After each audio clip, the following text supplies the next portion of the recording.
Duly Noted, a health and care podcast, is the official podcast series of Duly Health and Care. Each podcast features physicians or team members discussing groundbreaking topics and innovations that help listeners reimagine and better understand an extraordinary health and care experience. I was in Denver, Colorado a few weeks ago, and coming from the north, I was not expecting a weekend full of warm weather and blue skies just yet. And you know what? I ended up with my first sunburn of the year. Now that the sunny season will be with us soon, it's a good time to brush up on that sun and skin knowledge. Here to tell us a few surprising things you didn't know about melanoma is dermatologist Dr. James Herrmann. Doctor, according to the Melanoma Research Foundation, we have seen melanoma rates in the United States double since 1982. Can you start by telling us a bit about melanoma? So melanoma is one of the more common skin cancers that we see. It is a cancer of our pigment cell, which is the melanocyte. And the melanocytes are the cells in our skin that produce our pigment, our melanin. When these melanocytes become cancerous, they form melanoma. Melanoma is becoming one of the most common cancers that we see in young adults. So it's a public health issue that we all need to really be aware of. Absolutely. Well, a lot of people only associate melanoma with skin cancer and areas of skin that are exposed to the sun. But are there other areas of the body where melanoma can develop?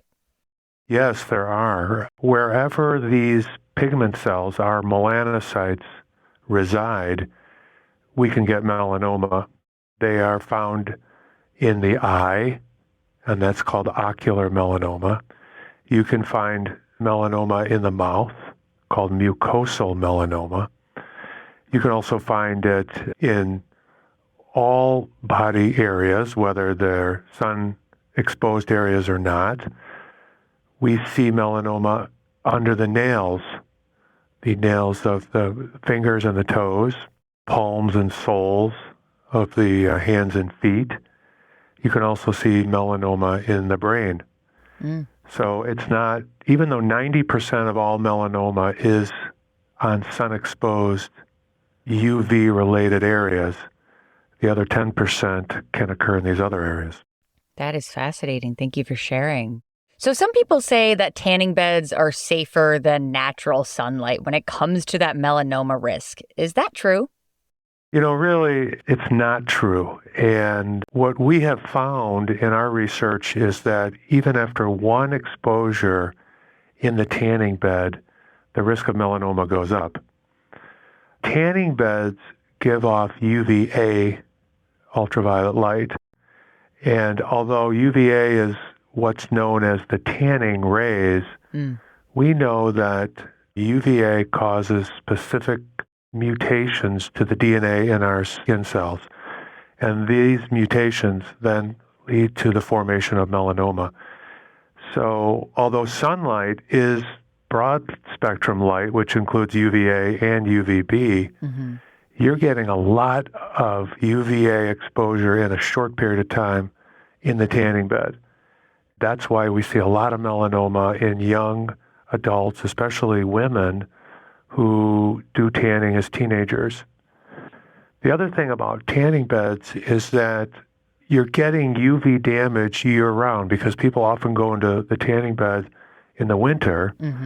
So instead of getting a reprieve from the sun in the winter, they're getting damage in the booth, and then in the summer they're getting their regular UV damage. So it's a constant year-long assault when you're doing both UVA tanning and then normal sun exposure in the summers. Interesting point. And that brings me to my next question here. While melanoma is more commonly associated with older individuals, like you said, recent studies have shown a concerning rise in melanoma cases among young adults aged 20 to 39 years old. So what are some other risk factors with developing melanoma earlier in life?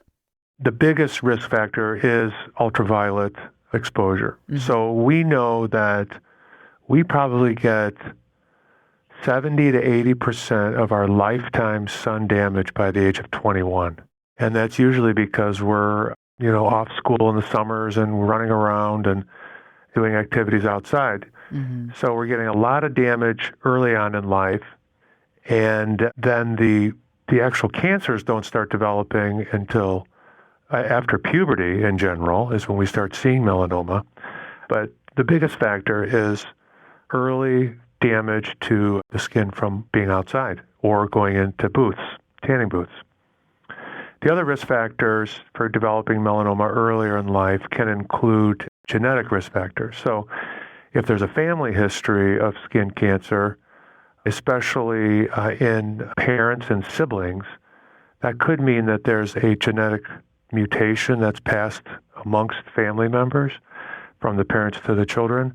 And you can be tested for these mutations, but that can increase your risk too to get melanoma earlier in life. Well, melanoma does not discriminate. People of all skin types are susceptible to developing melanoma. So what can we do to help prevent the development of melanoma?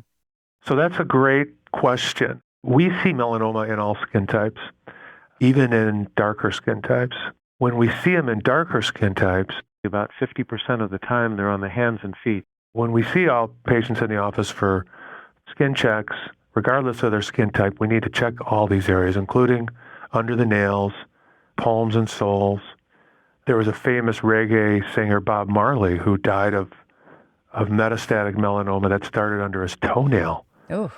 And was never detected and ultimately led to his death. So we see these in all skin types, in all areas of the body.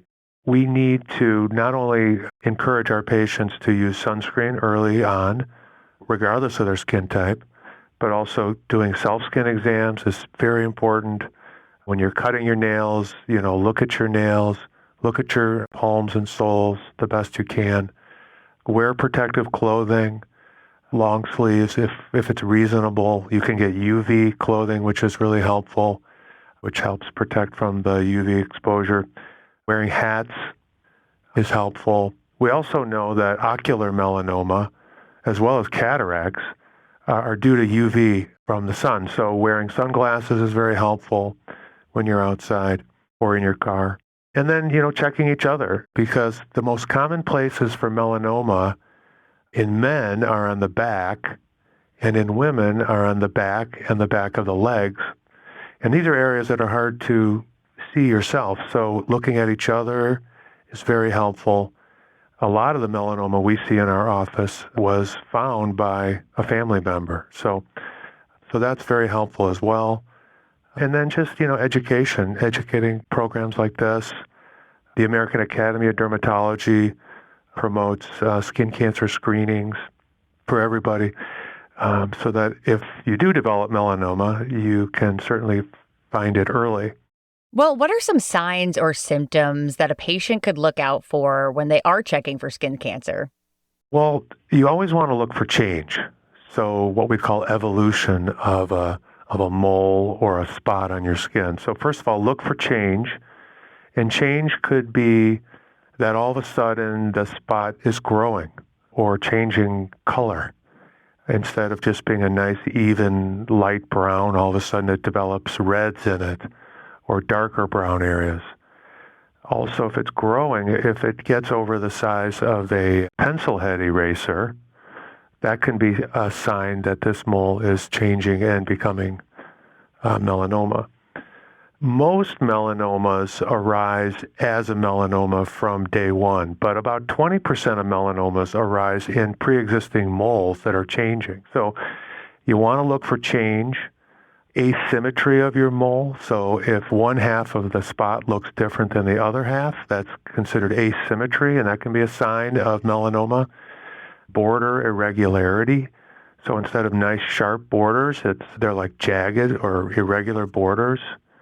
So these are what we call the A, B, C, D, E of melanoma. So A is asymmetry, B is border irregularity, C is variation in color, so more than one color.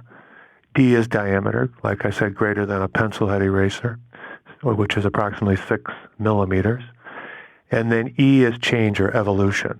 So these are things that we can all do when we're checking ourselves or checking each other. And also, it's helpful to periodically have an eye exam to just check the eyes to make sure there's nothing in the colored part of the eye that looks, suspicious. Some great tips there, doctor. Thank you so much. And as we wrap up here, what are the recommended screening methods for skin cancer? And if someone finds something worrisome, something changing, what should they then do? Yeah, that's a great question. So again, we're looking for change. So self-skin exams are still the best way to find melanoma. So do the best you can to use a mirror to look at your back, look in the groin area, check your nails, look at each other, your family members. And certainly if you think something is changing, contact your physician. Your healthcare provider can, refer you to a dermatologist if they're concerned. The goal of preventing death from melanoma is early detection. And the earlier we find it, the much greater likelihood we have of a complete cure. And as I said earlier, we know that melanoma is now the leading death in women aged 25 to 30. So it can occur in young adults, and we just want to find it early and get it out of there, and then people in general do very well. Of course. Well, just some wonderful information, doctor. A lot that I did not know about melanoma, especially with your fingernails and toenails. Thank you so much for sharing it with us today. And thank you for listening. If you found this podcast helpful, please share it on your social channels and check out our full podcast library on your favorite podcast app or dooleyhealthandcare.com. This is Duly Noted, a health and care podcast from Dooley Health and Care.